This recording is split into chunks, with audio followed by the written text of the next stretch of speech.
Him? Fun, kind of hectic? Call it fun, but will be. Preparing right now. We had to take a couple days off. It was taxing, but now we're building it back up and just build the boys back up. They're excited. Yeah. So it's not going to be hard to build them back up, but we got some things we got to work inside our game and some things we got to work on to get ready for BU. What's it like in hockey film when you're this far out? Is it a lot of film study? Is it what? A lot of overkill sometimes, yeah. But as crazy as it sounds, living through it seems like a far way up.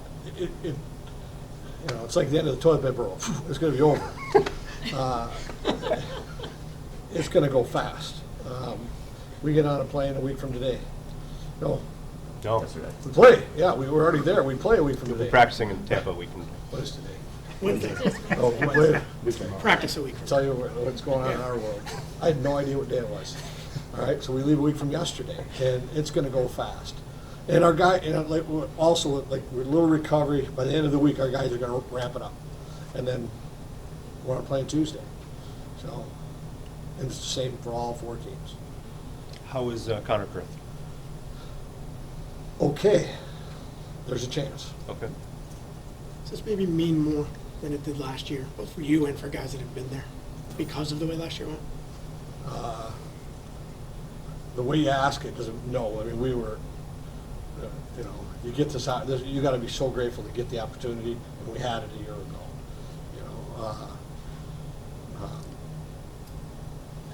You get another crack at it. That's the way we're looking at. We have guys now that have lived the pageantry that comes with it. That's what we talked about. There has to be a point there, and I'm going to screw the years up. I think it was one point back around 2002.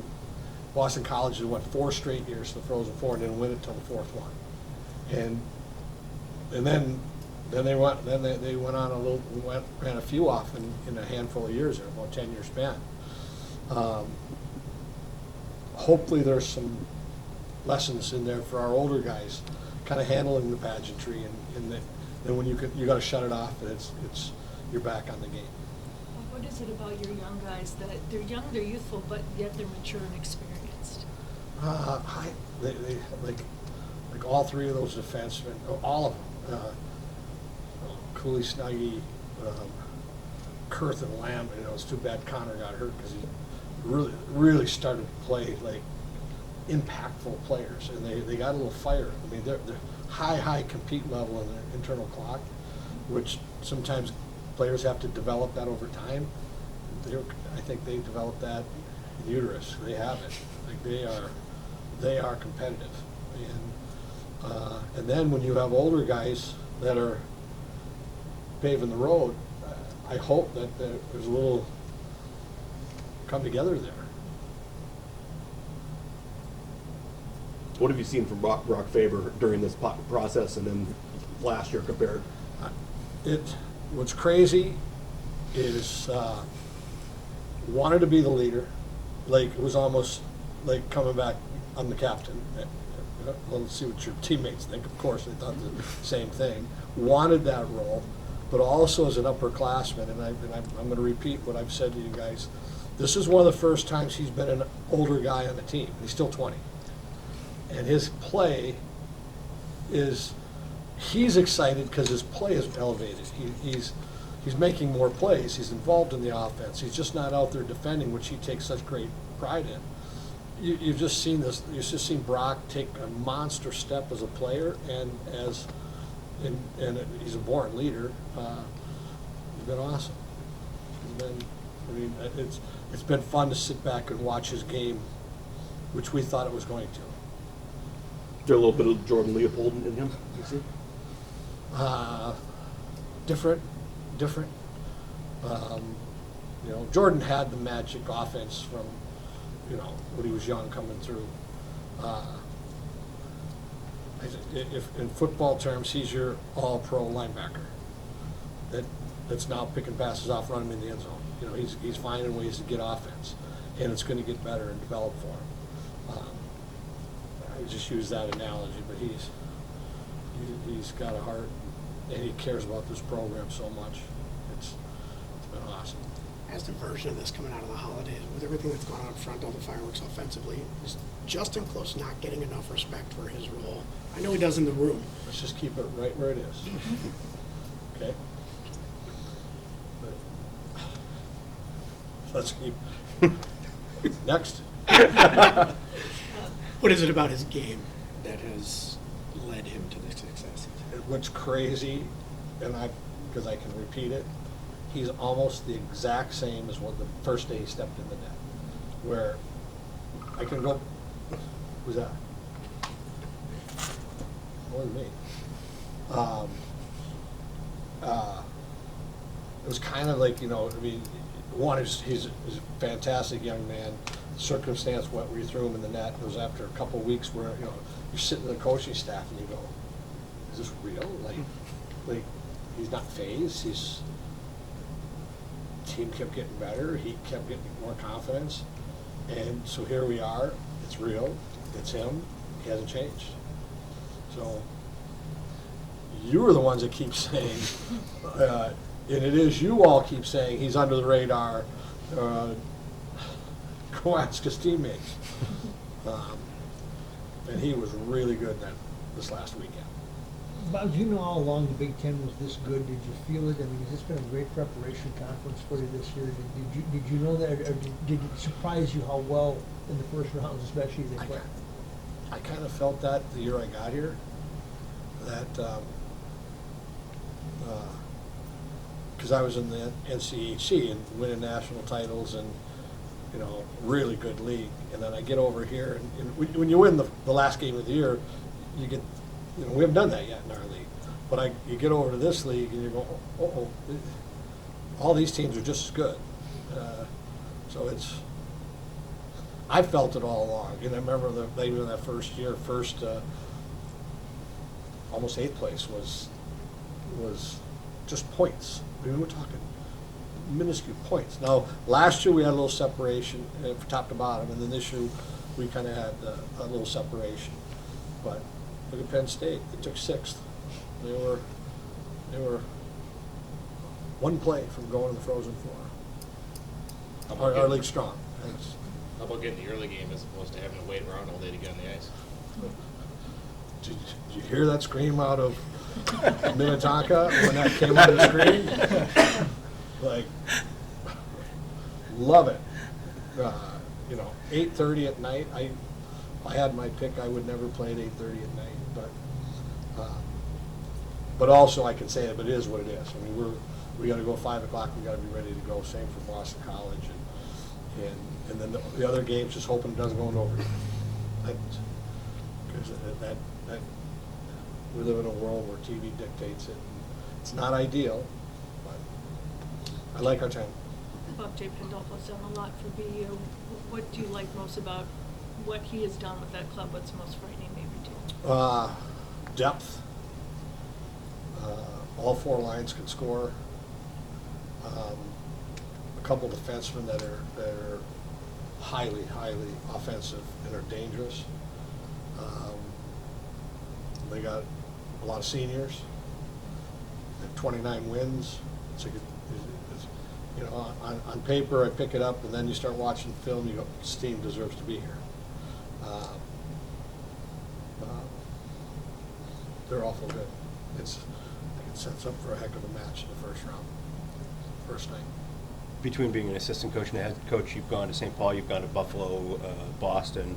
How do you balance hey, let's go have some fun, you've earned this, with this is a business trip, and is it more challenging when it's Florida? Trust me, we've talked about, we had a little lesson when we went to Arizona. And now, some other things happen. We maybe that's a lesson we got to draw on, because we got into vacation mode quick. And I think we can draw on that too. You have to, there is so much pageantry that comes from the moment the plane lands for the team. I mean, it even starts now. And it's the great part of college sports. It's March. You have to have it. You want it. But then you have to be able to turn the page and get right back. And that's where Brock Faber and Ryan Johnson and Lacombe and Closer Nelson, Nevers, Brodzinski, we need them to shut a door, okay, young guys, here we go. What is it about Bryce where he's just kind of even taking it up another notch? Yes. Natural goal scorer, keeps getting better. Like, it's fun to have a new assistant coach. We miss Garrett Raboyne doing an awesome job, and he's got his fingerprints all over this program. Steve Miller comes in. Steve year starts halfway through. When you're new staff member, he goes, "God, this Brodzinski's pretty good."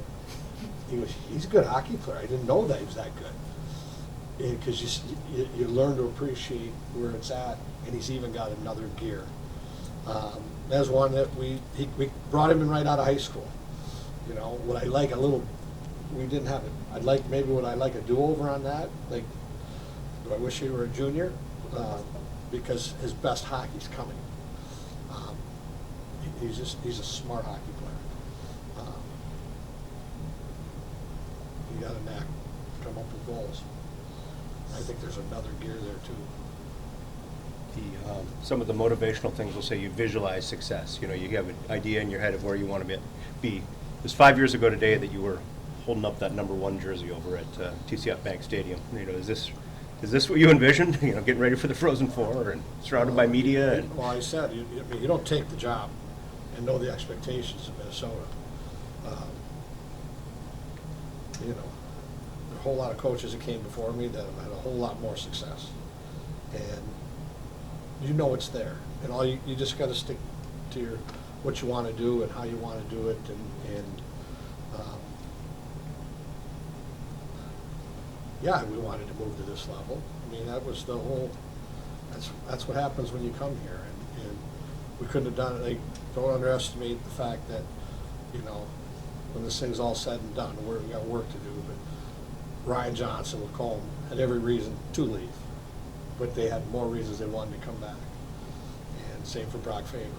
And the benefit that in college hockey, the way college hockey is right now, that the benefits we're getting from having older leadership, guys who've been through the battles, are really helping us in that regard. Well, that's it. How rewarding is this for you? Just 4 coaches are game planning these next 10 days, and you're one of them.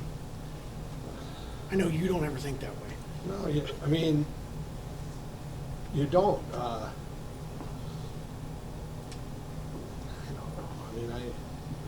don't know. I kind of have my personal stuff on it. Like, I like middle of the winter when you're all watching the Vikings, and it's just 2 of you here,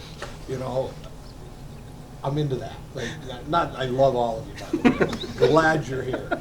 But when we're building, when we're finding out how good we can be, and you get to know the kids and in your program, and God, they just got heart and character, and they're great kids, and that's you're getting a little more, the fun thing for me in coaching is one of the more fun things, rewarding, is after they're all gone, like getting all the texts back from guys I coach in North Iowa Huskies have booked their flights to Tampa Bay. I haven't seen them in 35 years or 37 years or whatever. It's cool. One of my former players went to Northeastern, and he texted me. He said, "You don't let BU win." Those are things that come back. That's out there. People are following. There's things that I enjoy. Drew LeBlanc just had his 3rd kid, and he's reaching back from overseas. You like that, your relationship with your kids. Bob, you feel Logan has taken his game even to a higher level in the playoffs here? I gotta go. Yeah, he's been doing it for a little. He's been doing it for a month. Once he got early in the year, the young guys had to get comfortable. Such a high compete level, but he wants these moments. He's not going to be a freshman that shies away from these moments. I can tell you that. Still working on that stretch pass, or do you think you guys have that down? We'll see. Bob, your whole team has had a target on its back basically the whole year. To have that mental strength to kind of stay either one or two, or, you know, in that top target area all year long, and then to get to this spot. What can you put your finger on for that? That's one, leadership, two, my staff, and we are, like, we don't ever talk here. We just try to keep the goal, like, what's right in front of us, you know, and work on that goal, show the accomplishments of that week of that, and then go on to the next. And our guys kind of buy into that. You know, I don't put the standings up in our locker room. We don't talk about, we want to be in the NCAA tournament. I do talk about that.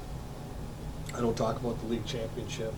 We go for the playoff one. You know, we've lost that 2 years in a row after getting it once. And you want to be playing your best hockey at the end of the year. And I think we're getting back to it right now after being off a little bit. Do you weigh on last year's experience to apply to this year? Yeah, I mean, obviously it was a unfortunate ending last year, and you know, something we learned from. You know, something you go to bed thinking about, something you know, you're consistently, you know, constantly looking forward to. So, you know, it's that time of year, and we're back, and you know, we're excited to hopefully play a lot better this time around. So. Brock, what do you tell the younger players on your team that we haven't gone through this yet? What's their advice? Yeah, I mean, it's, you know, it's hard hockey. It's, you know, St. Cloud's, you know, one hell of a team, and they, you know, they're a Frozen Four caliber team. You know, we played really well, but you know, it's going to be that same pace, that same physicality, and you know, just obviously it's just little details are what, you know, come out in the end, and that's what allowed us to win, and that's what will allow us to bring home another, you know, national championship if we play that same way. So, you know, there's a lot of people there. There's a lot of hype. It's, you know, there's media everywhere, cameras everywhere. So, just trying to focus and, you know, do it for the guy next to you. So. I asked your coach about the balance between, you know, having fun because you've earned this trip and going to Florida and all that. Right. And then also treating it as a business trip. And he said the Arizona trip was maybe a lesson for your team. As a captain, what do you take out of that? I mean, I completely agree. It feels weird, you know, going to a place like that in the middle of winter, and you know, it was just different. And it's, you know, it definitely is a learning experience. You know, it's easy to go sit up on the rooftop and, you know, we watched the Vikings game. We kind of just all, you know, it's something you wouldn't do the night before a game, right? So, you know, we learned from that, and we didn't play our best hockey there, but, you know, there's ups and downs, and, you know, obviously it's a lot different, too, of an environment in Tampa, too. So, yeah, just learn from it. You know, being at our best when it matters most. So. What is the ideal night before Brock? I mean, do you want to just have you with a couple guys, the whole team talking about the game? What's the perfect? Yeah, everyone kind of has their own rituals, if you will, or superstitions. Me personally, nothing special, just relax.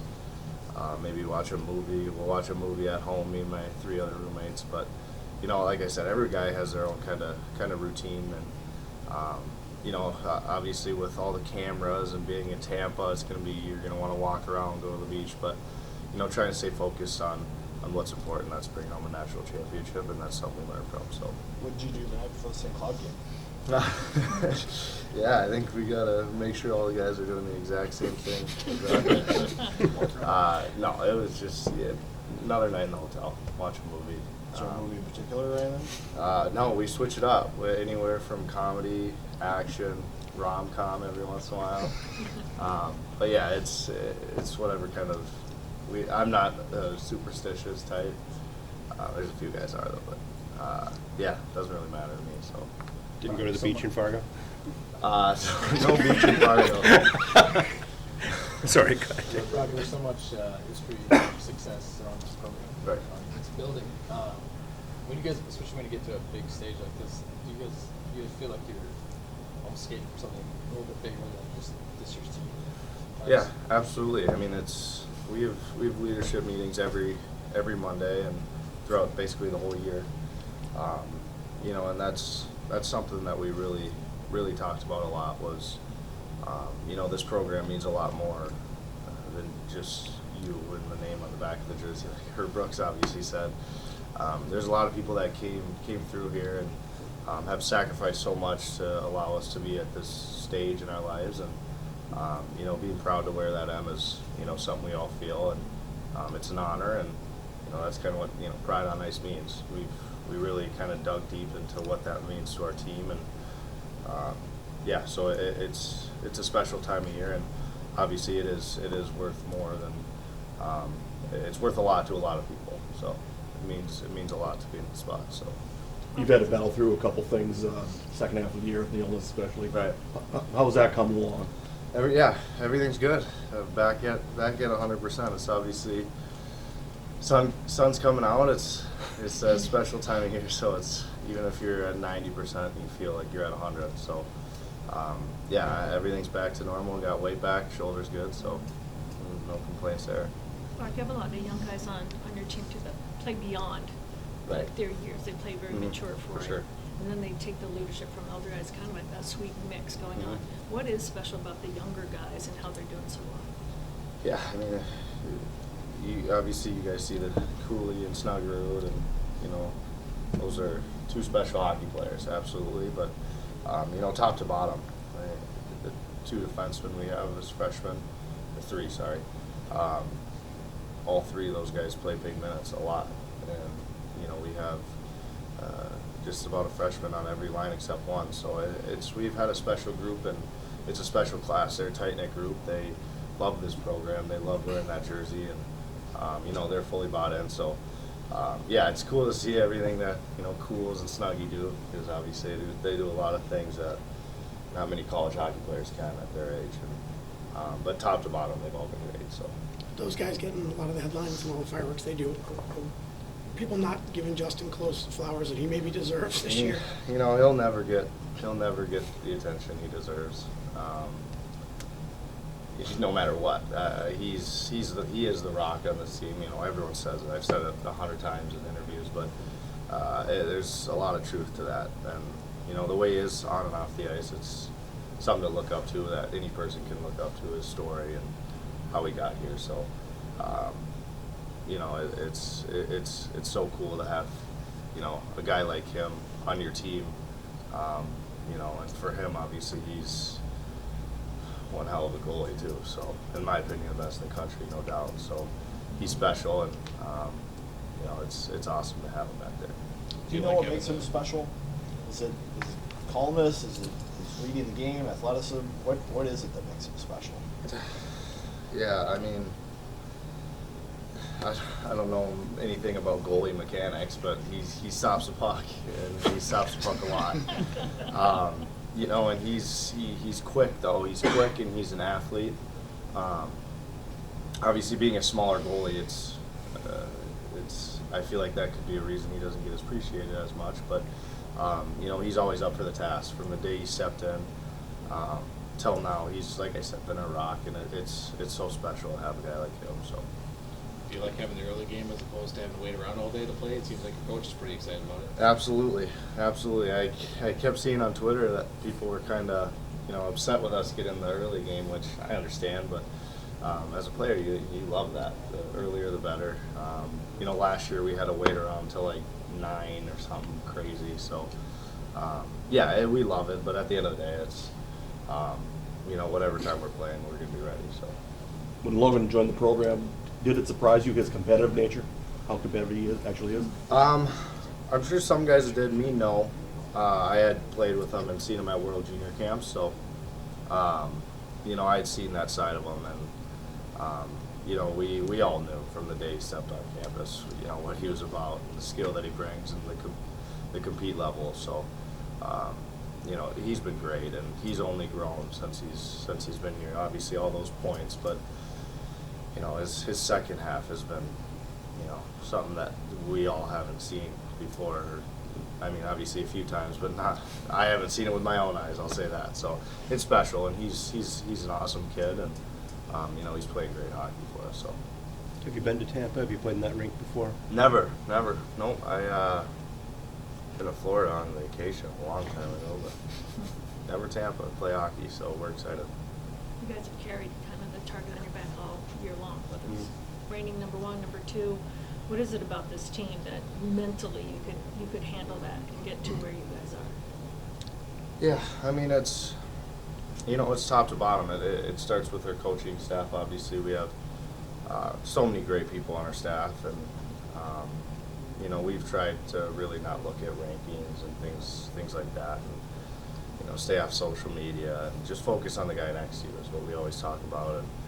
And obviously with 11 new guys, it's obviously challenging to get to this point, no doubt. But that's just credit to the coaching staff, credit to our freshmen, and just this whole group who has been so tight knit. We all love each other, and it's definitely the most special group I've ever played on, for sure. That's not easy. I mean, when you, Matthew, a couple other guys make the decision to come back, like this was the minimum expectation. Yeah, I mean, it's tough. Obviously, you come back for obviously a lot more than just winning a national championship, but that's a big reason for it. And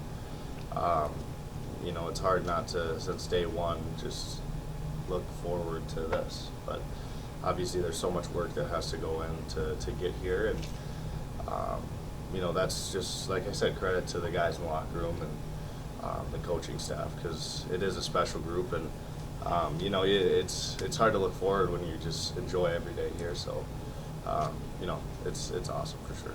You guys know Michigan obviously pretty well from a lot of games with them. What do you know about BU, and have you skated with guys like Hudson and some other better players before at those camps and things? Yeah, I've probably 4 or 5 guys I've been on the ice with at some point. And they're a great team. They're fast. They're skilled. They're kind of built a lot like us. Camesso he was on my NTDP team, and he's an unbelievable goaltender. So, it's going to be a challenge, no doubt. But again, we're gonna be ready. We're gonna watch as much film as we can. But at the end of the day, it's up to us and how we want to play. So, it's going to be a battle, and we're looking forward to it. So, Ryan, you've been through this once. How is it different your second year, and how much more is there an emphasis on just playing that lockdown defensive hockey that you need to play at this time of year? Yeah, right. Obviously, last year wasn't the result we wanted, and I think we learned a lot from that, just like we did from the first regional. I think defense is huge at this time of the year. I think a lot of the wins you're going to see are the closer games, low scoring. So I think we just gotta be prepared defensively, shut teams down, and then our offense is pretty strong. So. Brock just was in here talking to us just about the leadership role a lot of guys have had to take coming off of last year, especially with so many guys that are in their first year. Yeah. How important has that leadership role been for those who've accepted it on this team?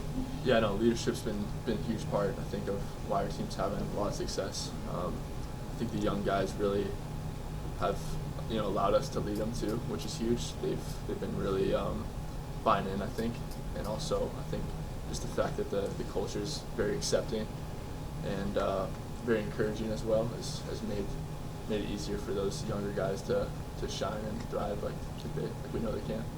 A lot of talk about how it's hard to concentrate on hockey when you're in Florida and it's sunny and 85. As a Southern California guy who's used to going from the sunshine to the rink, what's the lesson? Yeah, that's a good point. I think I learned many times. Obviously, being from California, we'd actually go to the desert, and the desert was a lot harder, just like we went to Arizona. So I knew that did not feel like a place to play hockey. So I had to learn to adapt. But definitely a good point. You talk about the younger guys too, being able to take your leadership, but they're also so talented. For older guys to actually let them be as talented as they are, that's kind of a cool mix. Yeah, no, for sure. They, it's definitely a mix with the talent and also being able to also put in that work with. I think that's a big part of leadership is that kind of perseverance, and I think also challenging guys on the ice. We're putting in our best effort, I think, every day, and it's helped us grow a lot. Are there things you intentionally do to incorporate those young guys in the team and the culture you want to have here? Yeah, no, I think a lot of it's just like inviting guys in on things, team events, taking guys kind of under your wing as well, I think is a big thing. We got a good group for Bible study. I think that's also a big part. being able to talk about those deeper things that makes us who we are. But yeah, I think definitely there's ways like that where, off on the ice we can be like inviting guys, shooting pucks after or working on things. I think a lot of our leaders do a good job with that. And then off the ice, there's many things we can do is to bond as a team. You've talked about your faith a lot, and you've been very open about that, and I know like Bill Butters has talked about this as well. Is it hard to strike a balance between, living a Christian life and all of that, and then having to go out onto the ice and muck it up sometimes and maybe use words that you might not otherwise? Yeah, no, that's a good point. I think it translates well. I'm still learning, to be honest. It's been like 4 years. Hasn't been like a lot of time, but definitely grown in these 4 years, and seeing how it does have a direct correlation, I believe, like how you're playing, how you're performing, and also how you're treating guys, how you're being able to love them and encourage them on the bench. And then, just like Christ was, he laid down his life and he sacrificed himself. It's like we have that same sacrifice of servant leadership. I think it's a big thing that I'm learning and growing in, and other guys in the team too. So it's a good point, I think. You can still run a guy into the boards though and not feel bad about it? Yeah, you can still run guys in the boards, I think. Still hit guys. Sure. How much with last year, not just the bitter taste and let's flip what happened last year on the ice, but just how much easier is it? Just the preparation, the bright lights, the travel, no surprises. How much do you rely on that going into the second year in a row? Yeah, obviously Boston was a great experience for us. I think we learned a lot just being able to be in that setting where there's so much hype around it. Walking down the red carpet and everyone's cheering for you. It's pretty cool. And then I think it's just because it's one day and then the next day you're right at it. So our coach has made emphasis on that. He's definitely talked about it and addressed it. I think he does a good job of that. I think big thing is just learning, and we do have a lot of younger guys. I think they understand. Like they've played those games where they're not ready, and then we play games where we are ready, and you can tell the difference for sure. This team has a lot of legacies, Gopher legacies on the roster. Do you guys ever trade stories about your dads and their playing days? We've talked about it a little bit. Just I have to ask my dad more of the stories, because he's got them all, and I haven't seen him in quite a bit. He's in California, obviously working with the Ducks. But I think we've just talked about like our dad played with your dad, nothing too crazy. You always want to be peaking at this time of year, obviously playing your best hockey. You guys are really playing at a high level, but you also seem to be enjoying it and having fun.